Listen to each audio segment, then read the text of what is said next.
Yo, what up guys? It's Bsmithdailyvlogs here, and I'm back with another video, and we are going to the barn today. And you may ask, what's the barn? Well, the barn's like a place where I do like a lot of I guess, volunteer animal work, / farm work, whatever you want to call it. I clean animal pens, I muck them, I feed, I give water, and I fix things if things need to be fixed. And overall, it's a fun time. I mean, it's hard work, but I really enjoy it. So if I can, I'm going to try to vlog the most work possible and show you guys. And if I do vlog it, I'm probably not going to talk. It's just going to be like me doing a little bit of work and like a couple of video shots, and that's it. But I'll see you guys in a bit. Alright, so guys, I'm able to record a little bit of me walking horse around. I wasn't able to record me doing the work because it was just like super busy stuff. But now I'm going to record like me walking around with a horse. I mean, pretty simple, pretty fun. I asked if I could ride the horse. She said no. She said maybe on the weekend. So if I'm going to vlog on the weekend, if I do, I'm going to try to get me riding a horse. Because if I'm being honest, I don't know much about like horse stuff. I mean, I've been working with animals for like a year now, but horses, I haven't worked with them that much, so I'm still learning. It's fun to learn, you know. I love agriculture. I love the country life. It's like super fun because it's something I enjoy. And I especially enjoy working with horses. When I'm older, I want like horses, donkeys, sheep, goats, basically any type of animal you can think of, you know, because I want to live in the country on a little small farm. So hopefully one day when I work hard and grind, that can happen, because it's just like super fun to do. I mean, this horse, the lady told me she's just trying to have it build muscle around so I could walk it around and stuff, get it used to like movement or something, because he's kind of weak right now. She's an older horse as far as I know. I don't know what breed it is. I don't want to say it's a paint, but it might be. It might be maybe a quarter horse, who knows? But yeah, it's pretty chill. Let's go. I don't want to go. Hold on. Try to get it to go. Good girl. Good girl. Let's go. Sometimes you gotta like give it some pressure when you want to go, because if you don't, you just don't want to go, according to the lady. So let's go. There we go. See y'all, I'm still learning like I said, but it's super fun. And yeah, I mean, I'm out here from like 7:30 to 10, 4 days a week. It's an internship through my ROC FFA class, so I get to do like on-site work for agriculture 4 days a week. I mean, it's super fun. The place is like right by my house. These are older houses in a neighborhood that were in the country when there was nothing out here, and they got big old backyards, like acres upon acres. It's fun to be out here. I love it. If I could live in the country, like I said, I would, because it's just so amazing out here. And by the way, this horse's name is just Zelda. She's a pretty horse. Like I said, hopefully on the weekend I can ride one of the horses. She said I could ride Gypsy, so if I can ride the horse, I'm definitely gonna vlog it for y'all, because I rode a horse twice my whole life. It's super fun. I want to start riding it more, because it's just a fun lifestyle to live, you know. I really enjoy it. You guys see I got my sunglasses on, my American flag bandana. Out here doing some work. We had to clean the pens, muck them. We had to go work on a new spot that they had. We had to like clean up a bunch of donkey shit. It's a lot of hard work, you know. You got to be out here for hours doing it, because it's not easy stuff. You have to enjoy doing it what you do. But yeah, I'll get back to you guys later in a bit. See y'all. Yo, what's up guys? I'm back. We about to go to Carl Jr. Jack in the Box, do a little mukbang before I gotta go to school. I don't have to be there until 11:10. But yeah, I'm gonna get in my truck, go to one of those fast food places, eat, talk a little bit, then I'll see you at school. See y'all in a bit. What's up guys, I'm back. I got my food from Jack in the Box. I got a bacon ultimate cheeseburger. Never had it. We'll find out. It's pretty good. I'm in a parking lot doing this, so like if people hear me, I really don't care. I got a little bit of time before I gotta go to school. I do gotta stop spending money on some damn food though. I still got a decent amount of money left, but plus it's not healthy, but I was hungry as crap, so yeah.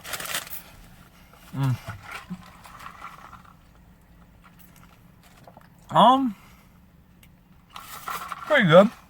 Not gonna lie. I mean, just like any other burger you get at a fast food place, right? But I will say this. It does got more juice than other like fast food burger places would have, you know what I mean? So far, it tastes really good for a fast food place.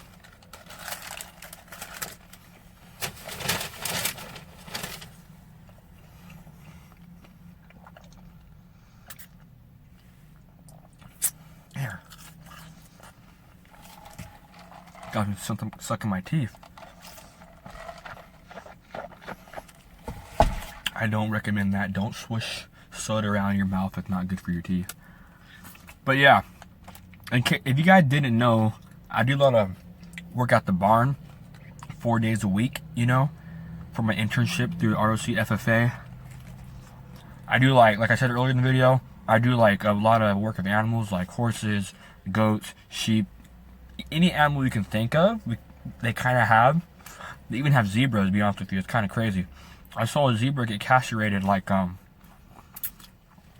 2 weeks ago, I would say, and it was a different experience, you know, something I haven't seen before, but it was cool. It was cool to watch and learn what they were doing. The vet, who was a large animal veterinarian, I'm not sure where they're from, but yeah, they knew what they were doing, and it was kind of cool to watch. The zebra, though, was a pain in the ass, because they're naturally wild animals, you know, and you put them in a domestic setting, they're gonna have to get used to it. Even though the zebra's like only like a year old, it's still like, it's not like his natural habitat to live in like the valley where it's super hot. I mean, yeah, it's hot in Africa, but it's still not his natural habitat, you know what I mean? And they had to keep giving him shots and shots and shots to like calm him down. I can't tell you what the shots were called because I don't know much about like that medical stuff. If I'm being honest with you, I'm not a medical man. So,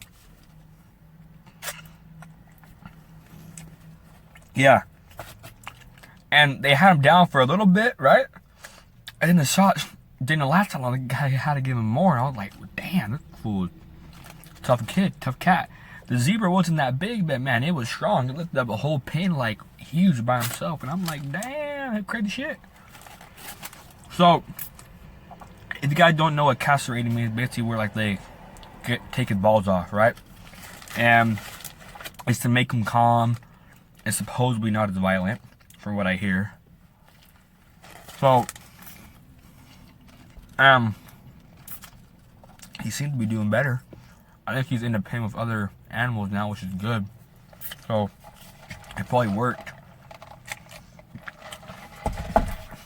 And stuff. Also, right after I was done walking that horse around, right, we'd go put it back in its pen and take the halter off. And I could tell while I was walking around that I had to poop because it kept stopping, but it didn't poop when I was with him. So, you know what? We're done. Put it back in the pen. Right when I left, he farts in my face. And as I'm walking out, he takes a big old dump. And I'm like, whoop, I was right. His fool had to go to the bathroom. So, put it back in there. Let me tell you, I'm glad I did, because I didn't want poo-poo on my boots.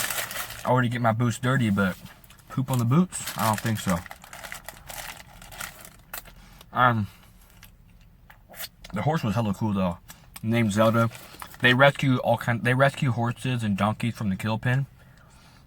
Which in Texas, right, if no one buys them, if I'm correct, they send them down to Mexico where they get slaughtered for like a meat or whatever they use for. So,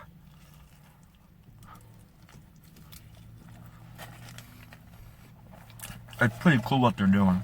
Because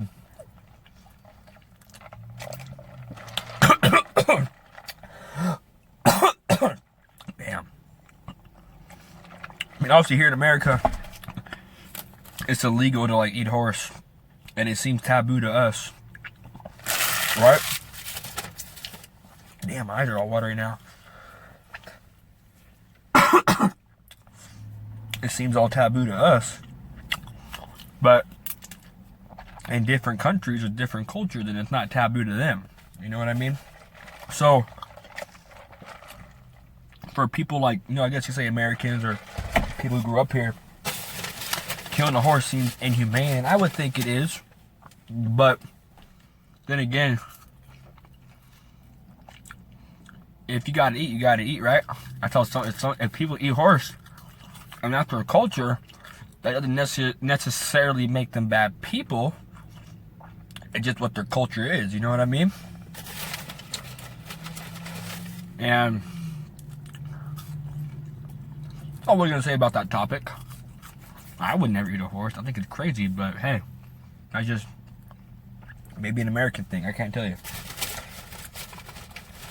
And we'll kind of talk about, oh yeah, I got basketball practice today at 3:30, at Lakeside Middle School by Independence High School, hella far from where I live. It's basically in the middle of nowhere, so by a bunch of farmland, because I live in the city, around like here, suburbs. I don't live too far from the country, like 15 minutes away, but still I don't live in the country. I would love to, but I guess where I live right now is not too bad, because if I just go 15-20 minutes down the road, I'm in the country, and it's still pretty dope, At least I'm not like deep in the city. Thing about Bakersfield, where I live, it's definitely not a small town, like 340,000 people, but there's still a lot of country around too, and some spots. Like if you go far southwest, you see a lot of country. Far northwest, far northeast, it's all country. Sad part though, they might start building out there, and then there would be no country, and that would really suck. Because if it goes how like I would like it to go, I would like to live out there, like 20 minutes from town, have a little like maybe small hobby farm when I'm older. But then I'm so close to town where if I want to do something in town, I can. You know what I mean? That's how like I would like to do myself. Because I want to be agriculture teacher, the high school basketball coach. So I got to do it somewhat near the town. You know what I mean? Because it's just how life works. You know what I mean? Because Central California, big farmland, a lot of farms.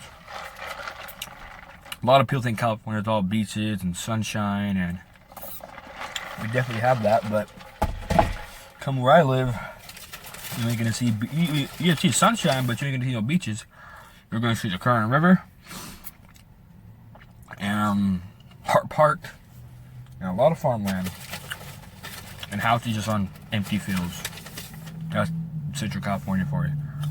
We got some beautiful parks though, for sure. Lake Isabella, the bluffs are cool. Some the east side of Bakersfield, older homes, where the elevation kind of changes. Probably not too much, but it does. It's beautiful. You get a view of the town on a big old bluffs, hills, and that's pretty pretty. I can't even lie.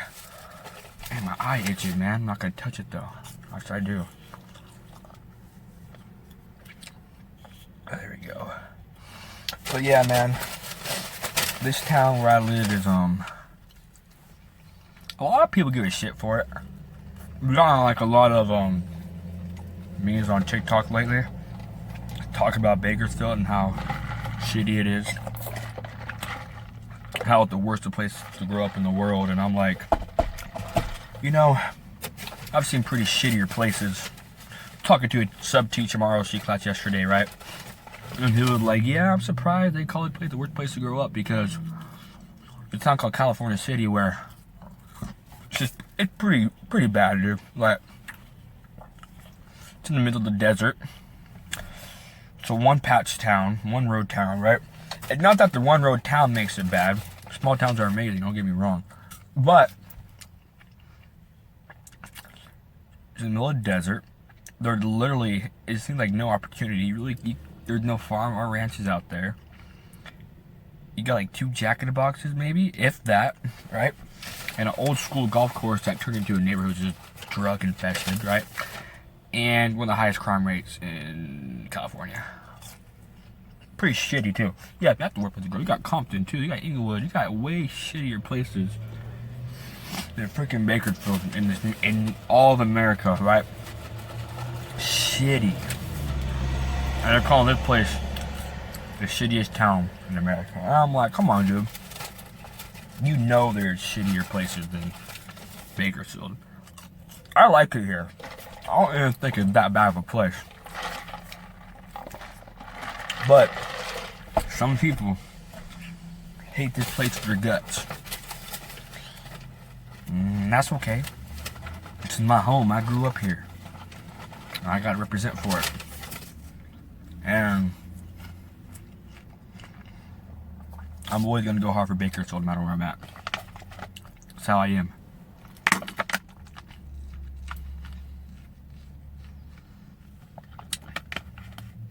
I gotta get this thing out of my tooth.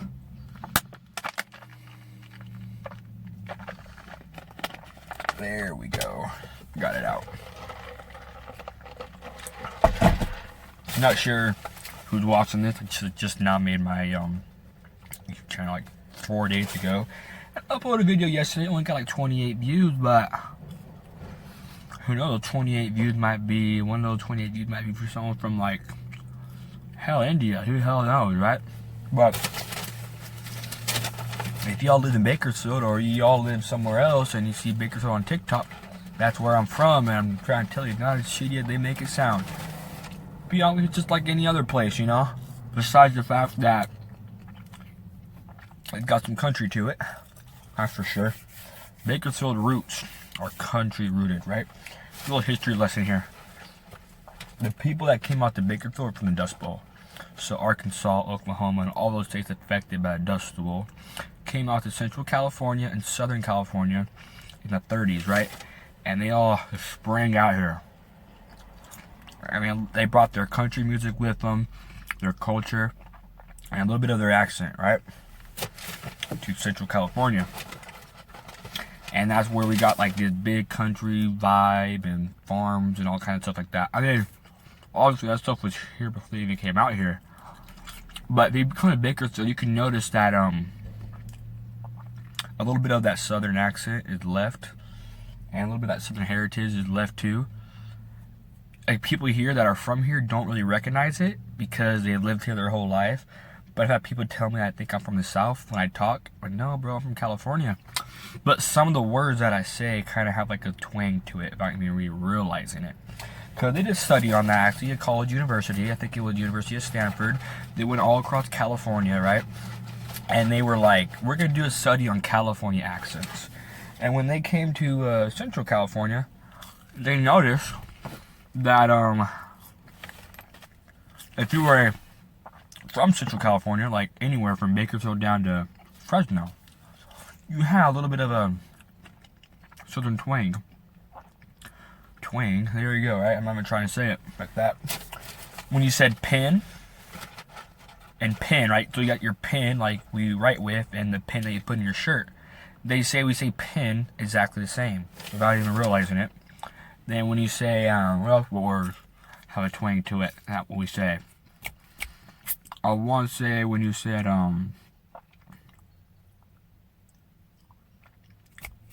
pool and pool. Like when you swim the pool and you pool. They said we say those words that we have a little bit of a twang to it. So yeah, Central California got some southern background that a lot of people are shocked about. Let me tell you. California is not what we see on TV all the time. Yes, we got some really big cities, the biggest cities in the world probably, but not every single person from California is what you see on TV. I'm not even talking politics. I'm just saying, like, California, the big state. And just don't assume what you see on TV, right? Yeah, these guys are good. can't even lie. But yeah.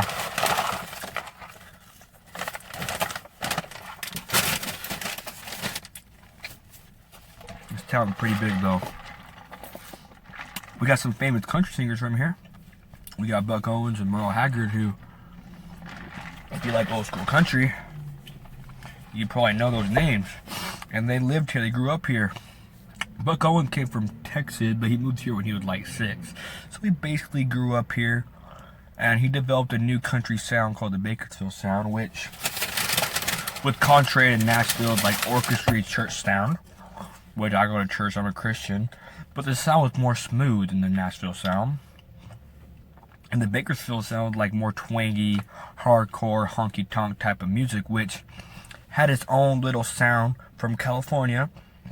I mean, a little bit of Texas influence, right? But the majority of the sound was like California country based. And even though it's called the Bakersfield sound, all across California developed that sound into California country. Even though the original name is Bakersfield sound, if you think about it, it's California country, right? Because in California, the Bakersfield sound had a mixture of Hispanic music and country together. That's the best way I can put it. Because if you all know who John Party is, a newer artist, he was a big fan of Buck Owens growing up. So, and Dwight Yoakam, which is probably a Bakersfield sound too. And he developed that sound the best he could, but made it into his own. But if you listen to some of his songs when he sings, right? If you hear the instruments closely, you can see a little bit of a Hispanic type of sound in some of his songs. And he played like Tequila, Little Time With You, a little bit of Hispanic sound in there. Listen closely, right? Because that's the California country sound.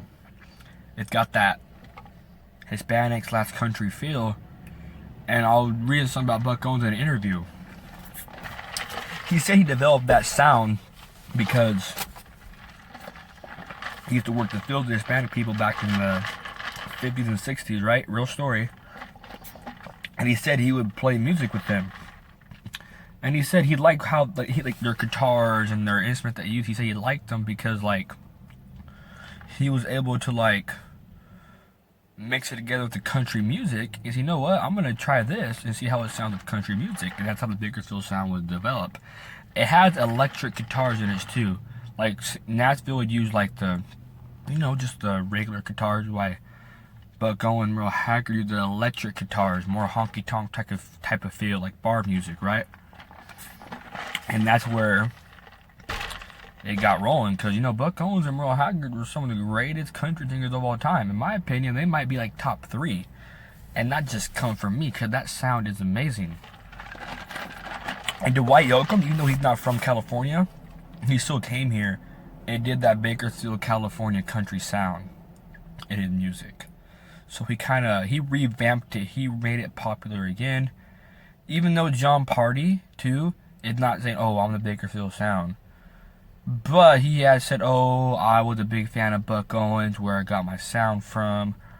So even though he's not labeled as a Bakersfield sound artist, he's basically like making it back in the spotlight again with electric guitar, honky tonk, twangy. It's coming back. And John Party is one of my new favorite country singers of right now, new ones. I like old country more, but there's some really good new country artists. It's not that country is gone, just they don't play it on the radio. You know what I mean? And